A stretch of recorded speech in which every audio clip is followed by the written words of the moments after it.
Hello, I am Pastor Sandra Carlson Alexis from First English Lutheran Church in Baltimore City, Maryland. This is the 13th Sunday after Pentecost, and it's August 30th. This is the sermon-only portion that's offered online. So our reading is from Esther. Haman had it in for the Jews, especially one named Mordecai. So Haman encouraged the king to destroy all of the Jews. Meanwhile, Queen Esther, who was a closeted Jew, needed to figure out what she could do at such a time as this.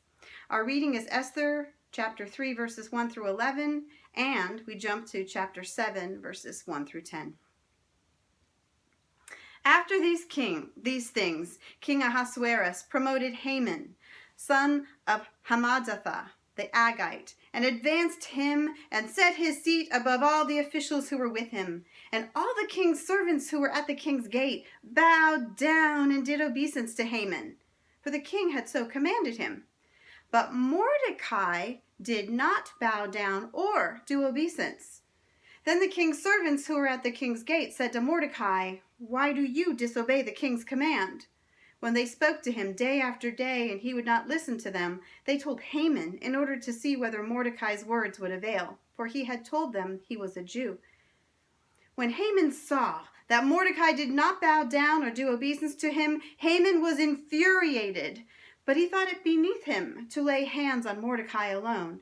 So having been told who Mordecai's people were, Haman plotted to destroy all the Jews, the people of Mordecai, throughout the whole kingdom of Ahasuerus.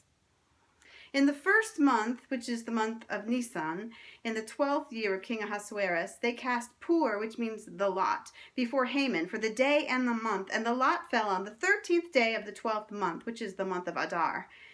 Then Haman said to King Ahasuerus, "There is a certain people scattered and separated among the peoples in all the provinces of your kingdom. Their laws are so different from those of every other people, and they do not keep the king's laws, so that it is not appropriate for the king to tolerate them. If it pleases the king, let a decree be issued for their destruction. I will pay 10,000 talents of silver into the hands of those who have charge of the king's business, so that they may put it in the king's treasuries." So the king took his signet ring from his hand and gave it to Haman, son of Hammedatha, the Agagite, the enemy of the Jews. The king said to Haman, "The money is given you, and the people do well to do with them as it seems to you, and the people as well to do with them as it seems to you." So the king and Haman went in to feast with Queen Esther. This is the bit of the jump I was telling you about. On the second day, as they were drinking wine, the king again said to Esther, "What is your petition, Queen Esther? It shall be granted you. And what is your request? Even to the half of my kingdom it shall be fulfilled." Then Queen Esther answered, "If I have won your favor, O king, and if it pleases the king, let my life be given me. That is my petition, and the lives of my people. That is my request. For we have been sold, I and my people, to be destroyed, to be killed, to be annihilated. For we have been sold merely. If we had been sold merely as slaves, men and women, I would have held my peace. But no enemy can compensate for this damage to the king." Then King Ahasuerus said to Queen Esther, "Who is he and where is he? Who has presumed to do this?" Queen Esther said, "A foe and enemy, this wicked Haman." Then Haman was terrified before the king and the queen. The king rose from the feast in wrath and went to the palace garden. But Haman stayed to beg his life from Queen Esther, for he saw that the king had determined to destroy him. When the king returned from the palace garden to the banquet hall, Haman had thrown himself on the couch where Esther was reclining. And the king said, "Will he even assault the queen in my presence, in my own house?" As the words left the mouth of the king, they covered Haman's face. Then Harbona, one of the eunuchs in attendance on the king, said, "Look, the very gallows that Haman has prepared for Mordecai, whose words saved the king, stands at Haman's house, 50 cubits high." And the king said, "Hang him on that." So they hanged Haman on the gallows that he had prepared for Mordecai. Then the anger of the king abated. The word of the Lord. Thanks be to God. I know we had to skip around a little bit in that lesson, and there's a little bit between, but hopefully you can figure out from our message for today. I just wanted to start off by saying I was just so floored on Friday, stunned to find that the 43-year-old actor Chadwick Boseman died from colon cancer. When I think of his talent and his strength and his youth, it just doesn't seem possible. It doesn't seem fair. And right now, as I think of what I see in the world, there's so many things that don't seem fair. It is not fair that we have to live through this coronavirus pandemic that is impacting our schools and work and worship and recreation and economy. It is not fair that Jacob Blake was shot in the back 7 times in Kenosha, Wisconsin, and that 2 protesters are now dead. It is not fair that some Gulf states have had to deal with yet another devastating hurricane with Laura's visit this week, and that we still have, by my last count, 49 fires still burning on our western states. It's not fair that people we love are struggling right now with cancer, or that our good friends at church, the Stalls, have had to deal with a house fire this week. It's not fair that right now the rich are getting richer, the poor are getting poorer, and we're missing out on our chance to bring healing to our ailing planet. There was this whole march on Friday to protest things that are not fair and not equitable for people of color. I'm just overwhelmed with how many things just seem so unfair right now, and it just hurts. Why can't we just find cures to fatal diseases and viruses? Why can't we as a people be more sympathetic? Why can't we care more about God's creation and other people than we do right now? Why can't we help more than judge, unite more than separate, love more than hate? Life may not feel very fair right now, but this sad state of our current world is not new. This ancient story that we just read a part of from Esther, from the Bible, tells us of grave injustices as well. Now, part of the problem for Esther was this wishy-washy king who was easily swayed by money or wine or a few advisors. And add in an arrogant, bigoted man named Haman who detested Jews, and you get the formula for some horrible events. After finagling his way to power, Haman paid this king an equivalent of about 75,000 pounds of silver to get the royal approval for the genocide of all of the Jews of the empire. It seems so senseless, so unfair. Hating someone, wanting them dead just because they're different? It's hard to hear that story, and yet there are threads of similarity with our own nation, as we see so much fear going on right now. Fear of people we don't understand because they're in a different political party, or from a different culture, or perhaps from a different ethnicity. Senseless or not, prejudice lives on today as much as it played a role in the story of Esther. But there were some silver linings to that story, like what we've heard about Queen Esther herself. Now, just to remind you, Esther was Jewish, but she hid that from the king, since Jews were an oppressed minority in Persia. But when the death sentence came out for all of her people, Esther's cousin Mordecai told her that she had to act. She needed to take that risk, and so Mordecai told Esther, "Perhaps you have come to royal dignity for just such a time as this." Esther took the risk of approaching the king, revealing herself to be a Jew and begging him to save her people, and they survived. Something Jewish communities celebrate each year on Purim, this story of Esther.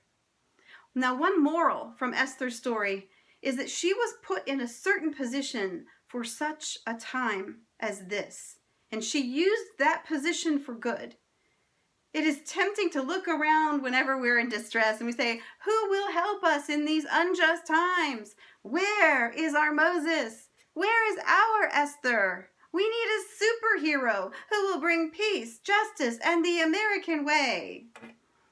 Well, if you're looking around for someone to do something, then you've missed the point of Esther's story.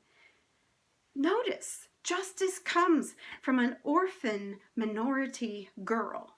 In her story, she was ordinary, but she found herself in a position to do something. And so we need to ask ourselves what God is preparing us to do in such a time as this. Maybe God has equipped us to speak out about injustices, to advocate for those who are oppressed, to make a difference. Are you ready to do something to help your community and bring about some healing in such a time as this? This is your chance to change the world, even if just a little bit, by completing the census, by voting, by writing to your congressional representatives, maybe even by protesting or encouraging. No matter who you are, you can turn the tables and bring some just desserts. Think of the sweetness of knowing that you played a role in improving life for oppressed people. Think of how delightful it could be if your voice could help people who did an honest day's work get paid an honest day's wage, something that does not always happen right now. You could create the possibility for people to get their just desserts. So today is actually Just Desserts Sunday, and we have some Twinkies and Ding Dongs to pass out at worship, and I just wanted to let you know the phrase just desserts is not spelled like desserts that we eat for sweets. It only has one S, just desserts. Desserts with one S is an uncommon word meaning deserved reward or punishment. We usually think of it on the punishment side, but it could be both. It has nothing to do with Twinkies, except that there can be something sweet and satisfying when the evil one is punished or the underdog is rewarded. We find out in Esther's story that Haman gets his own just desserts in this story when Haman ends up hanging from the same gallows he had built to kill Esther's cousin Mordecai. And there's another helping of sweetness when Mordecai is recognized by the king as a friend of the court since he acted to protect the king. In real life, people don't always get rewarded or punished the way they might deserve. As I and several others have devoted much of the summer to exploring books and shows about racism, we've heard again and again about someone being pigeonholed as lazy or inferior due to the color of their skin. The book I'm reading now, How to Be an Anti-Racist from Ibram Kendi, describes how the differences in schooling, standardized tests, and teacher biases makes it an unlevel playing field for some Black and Latinx students. Ava DuVernay, director of Selma, 13th, and the miniseries When They See Us, described the judicial system for people of color this way. It's not broken. It was built to be this way. We see that as a people, we have some work to do to promote fairness, especially for marginalized people, for people with disabilities, for people of color, for the LGBTQ community. We have to speak up for fairness. So let's let the story of Esther's strength, the story of Mordecai's perseverance inspire you to be part of the solution to rebuild our world into one that is more accepting, understanding, and compassionate for the different ones in our society. Ask yourself what gifts God has given you that ensure that there is a little more justice for our climate and our world. Consider what you can do at such a time as this. Amen. And there's 2 questions, just something to think about. Number 1, the book of Esther has a lot to do with pride. How did Haman's pride cause his literal downfall?